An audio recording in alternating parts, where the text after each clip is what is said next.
Hi guys, this is Bonfrey from FoE Advance. Thanks for joining today. I wanted to talk about the Forgeable event for 2022. I've played this event since it first was rolled out a few years ago, and I actually really like this event. I haven't had a lot of time to actually play this round of it, but I wanted to talk about how I've made this event work the best for me in the past.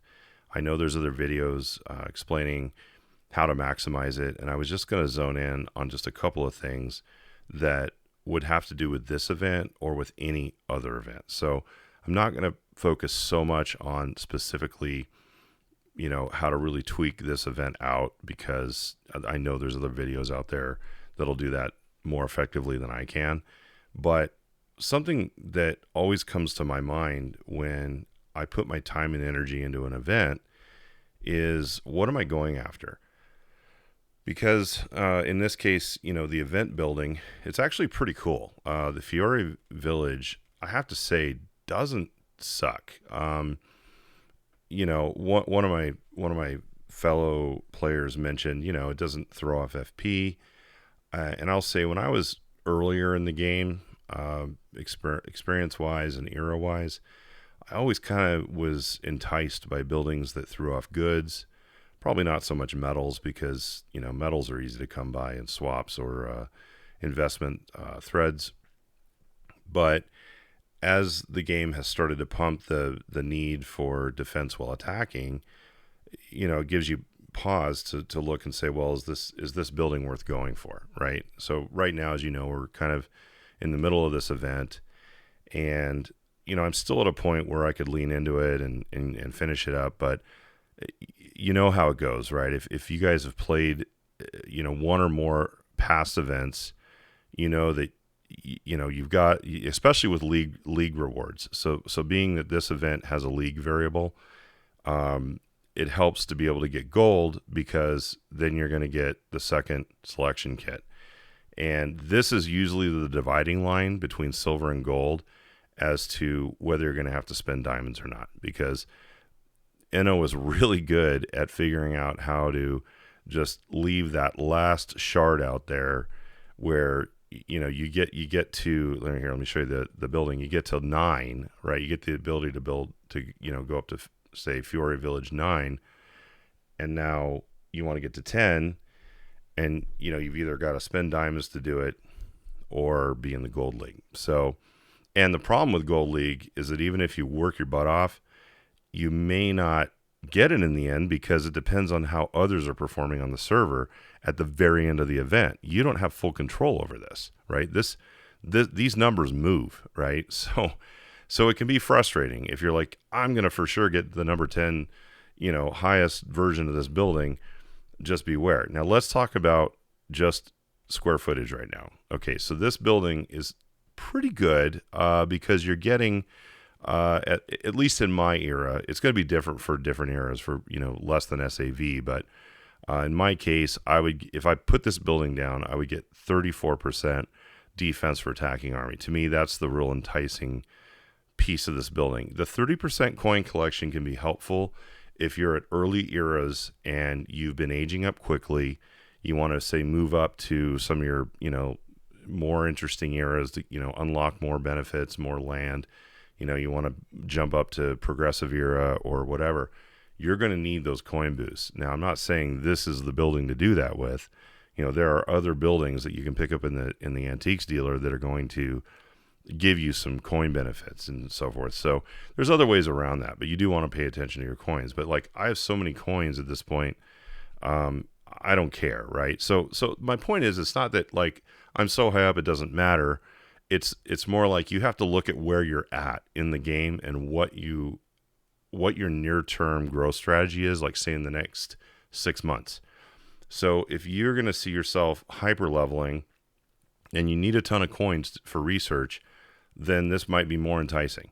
Now, this building doesn't throw off FP, but Enno has given us other ways to earn FP through GVG. Like, if you're going to lean into fighting, you can make thousands of forge points per session playing Battlegrounds, but you need a good military to do that. So that's where what they're signaling, what Inno's signaling to me with this building is that they are wanting you to lean into battle, right?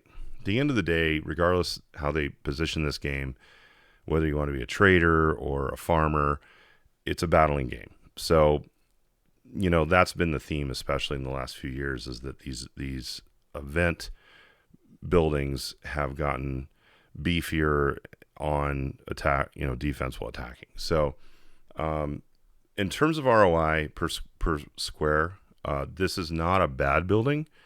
I've seen much worse. 34%, and it's going to take up 24 squares. So, not a bad ratio, but this points to, my favorite building ever in the game, which is the Sentinel Outpost. Now, that's a weak little level 1, but I have, a ton of other ones. So the Sentinel Outpost level 2. So let's talk about this being what is, in my opinion, the most powerful little 1x1 building you can get. And it trumps the event building in this case for me, because if I were to take up that same amount of square space with just level 2 Sentinel Outposts, I would be doubling my output. So I would go from about 48 to 96% defense while attacking if I just filled up that same amount of space with Sentinel Outposts. Now, you have to have them in order to get the benefit of them, but that comes into play as to how I play events. So rather than going after the event building, I'm looking at things that are going to happen on the journey. So the daily special, when I basically play these events for the daily specials, and I save my currency until the Sentinel Outpost comes up or the Sentinel Outpost upgrade. I kind of don't care which, because what I've noticed that Inno does is in one seasonal event, they will put up the Sentinel Outpost base building like maybe once or twice, and then on the next event they'll put the Sentinel Outpost upgrade up maybe once or twice. So it's a long play, but it's still important to remember that Sentinel Outpost, for a square footage efficiency, is by far the most powerful way to build your military. Now, I'm always going to lean in whenever the daily special comes up in the Sentinel Outpost. The thing that really pisses me off is when puts it up on day one, and it's like, thank you so much, but it happens. I did want to comment on this event in particular. Don't forget about the coach, the default coach. Always choose, like, if you're going to lean in and try to get, you're saving up and you're going after the, Sentinel Outpost, or you're going after the Olympic Treasury selection kit or whatever. By the way, the Olympic Treasury is an awesome building. And you can find those. Sometimes you can find selection kits in the dealer, but you can spend the 150 diamonds if you want the ultimate coach. But at least if you're going to go for the daily prize, go with the special coach. 5%. 5% is a big advantage trying to find, trying to get your prize and for the day. And I will say that in many cases, going for the lower amount sometimes garners you more repeated awards for your bang for the buck, so to speak. It's either this or this. I have not done well choosing the highest level of spend on the footballs, because you run out quick and it just doesn't seem like it hits as much as it should. So I don't know. I know it's all math and stuff, and there are some plugins that can help you with those stats as well. But just thought I'd mention the coach. But anyway, like, for example, I'll rip on my own city for a second here. Like, I have these ridiculously huge, like, this is just taking up so much space, right? So these are next on my hit list to get rid of, because at the time I had a goal of building up my attack defense to some amount. I forget what it was. I think I wanted to get my attack to 1,000 and my AD to like 1,200. Well, I'm well past that now. And, I'm getting 90% attack defense out of my ridiculously huge hippodrome thing, which takes up a ton of space.